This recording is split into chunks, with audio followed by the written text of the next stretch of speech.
कहूंगा, अगर आप चाहें तो अभी भी चेक कर सकते हैं।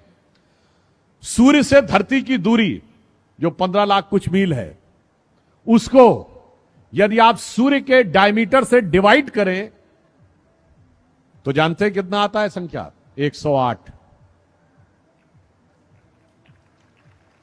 चंद्रमा से धरती की दूरी को चंद्रमा के डायमीटर से डिवाइड करें तो 108 आता है। कहीं कहीं आप देखेंगे 109 पॉइंट कुछ आ रहा होगा। इसका अर्थ क्या हुआ कि 108 is the galactic ratio of our solar system with the two major planets, एक सूर्य और एक चंद्र। चंद्र उपग्रह है, पर व्यवहारिक दृष्टि से वो इसलिए माना गया क्योंकि हमारे ग्रह वो माना गया जो सूर्य और हमारे बीच की ऊर्जा को काटता हो। वो हमारी उनकी डेफिनेशन में एक डिफरेंस है, that is a different thing. But मैं कहना चाहता हूं, सूर्य आत्मा का प्रतीक है, चंद्रमा मन का प्रतीक है। दोनों का धरती से डिस्टेंस 108 के रेशियो में है। इसका मतलब अगर आपको आत्मा से मन का एकाकार करना हो तो माला कितनी बार जपनी होगी? 108 टाइम्स। और इस 108 का हमारे जीवन से क्या संबंध है?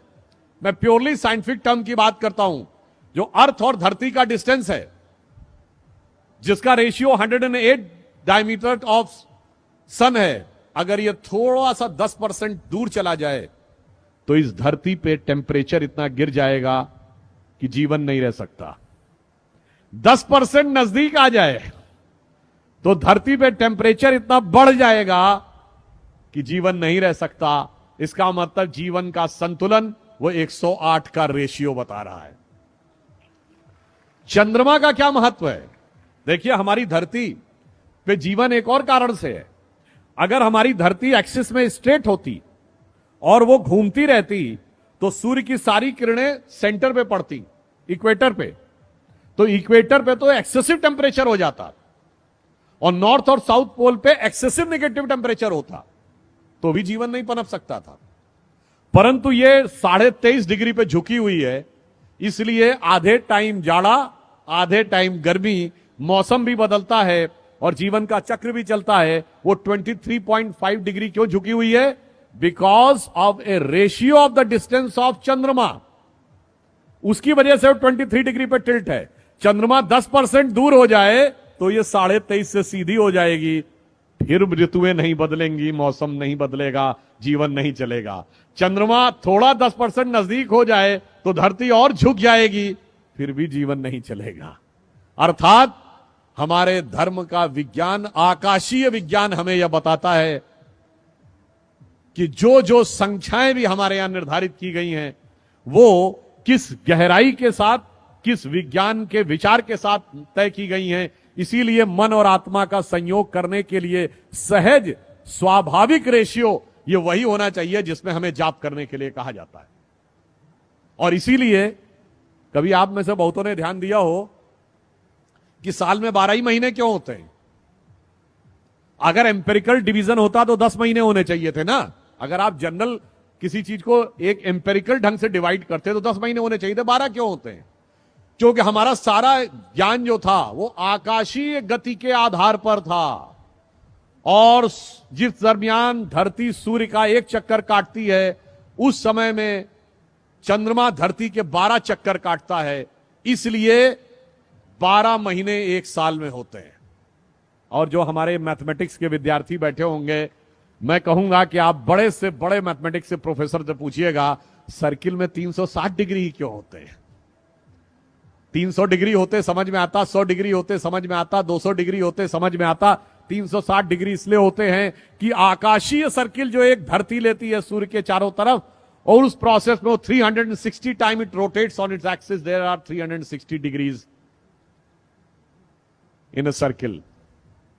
तो ये मैंने सिर्फ इसलिए आपको बताया कि हमारी हर सोच अंतर से लेके बाहर तक किस प्रकार जुड़ी हुई है कि भगवान कृष्ण के विराट रूप से लेके सूक्ष्म रूप तक। अगर आप ये बताइए कि आप जब ध्यान लगाते हैं अपनी आंखों के सामने तो क्या दिखाई पड़ता है? Black colour.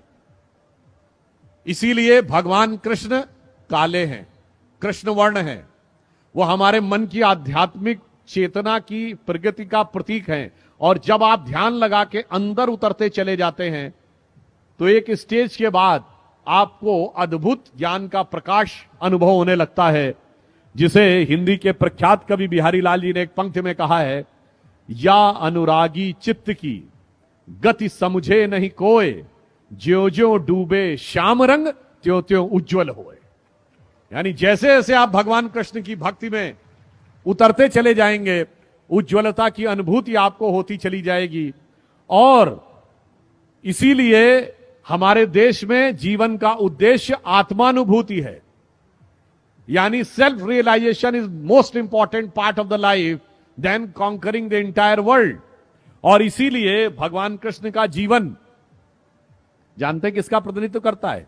संपूर्ण वेदों के ज्ञान के सार का प्रतिनिधित्व करता है, जिसके लिए कृष्ण भक्ति के एक कवि ने लिखा है, जाहि अनादि अनंत अखंड अछेद अभेद सुवेद बतावे, शेष गणेश सुरेश दिनेश महेशो जाहि निरंतर ध्यावें।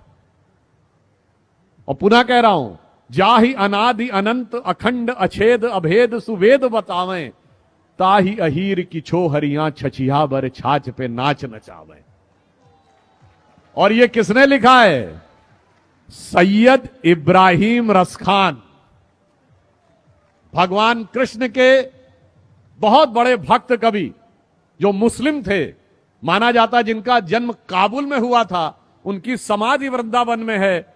वो आकर भक्ति में ऐसे लीन हो गए कि उन्होंने ये कहा, और उनकी एक बड़ी प्रख्यात कविता है, आप सबने सुनी होगी, कि वो कहते मेरा अगला जन्म हो तो मैं कृष्ण भक्ति में ही रहना चाहता हूं। अगला जन्म मनुष्य के रूप में हो तो ग्वाल बालों के रूप में, अगर पशु के रूप में तो नंद बाबा की गायों के रूप में, पत्थर बनूं तो गोवर्धन पर्वत के ऊपर, और अगर पक्षी बनूं तो कदम्ब के उस वृक्ष पर, कालिंदी यमुना जी के तट पर, जिसके नीचे कभी भगवान बंसी बजाया करते थे। तो रसखान कहते हैं, मानुष हो तो वही रसखान बसों ब्रज गोकुल गांव के ग्वारन, और जो पशु हो तो कहा बस मेरो धरो चरो नित नंद की धेनु मझारन, और पाहन हो तो वही गिर को जो धरो कर छत्र पुरंदर धारन, और जो खग हो तो बसेरो करो कहूं कालिंदी कूल कदम्ब की डारन। आप सोचिए कितना बड़ा अंतर है। अभी मैंने पढ़ा था कि बहुत बड़े बड़े विदेश के लोग आपकी इस्कॉन की संस्था में आते हैं, भगवान कृष्ण की भक्ति में लीन होते हैं। मैंने रॉबर्ट ओपेनहाइमर से लेके कईयों के उदाहरण दिए। महत्वपूर्ण बात क्या है? आपको दुनिया में कोई दूसरा उदाहरण नहीं मिलेगा जहां उस धर्म संस्कृति को न मानने वाले व्यक्ति ने उस भगवान के प्रति इतनी श्रद्धा व्यक्त की हो। और उससे बड़ी बात यह है, उससे यह भी नहीं कहा गया हो तुम कन्वर्ट हो जाओ। यह हमारी ज्ञान की गहनता और विचारों की उदारता का प्रमाण है। मगर अफसोस की बात यह है, रसखान की जो मैंने पंक्ति बताई, आज की युवा पीढ़ी को कभी कभी भ्रम हो जाता है और वो पश्चिम से ज्यादा प्रभावित होने लगते हैं। तो इस पे मैंने एक पैरोडी सुनी थी बचपन में, जब मैं बच्चा था, क्लास 7th 8th में। तो वो मुझे याद आता है कि शायद आज के लोग ये सोचने लगते हैं कि आज होते तो क्या सोचते, कहते मानुष हो तो वही कभी चोच बसू सिटी लंदन के किसी द्वारे, और जो पशु हो तो बनू बुलडाग चढ़ू नित कार पे पूछ निकारे। तो आज की ये विचार जो आने लगे हैं, हमें उन विचारों से बचने का प्रयास करना चाहिए, उस दिशा में आगे बढ़ने का प्रयास करना चाहिए जो राष्ट्र को सही दिशा में ले जाए। और वो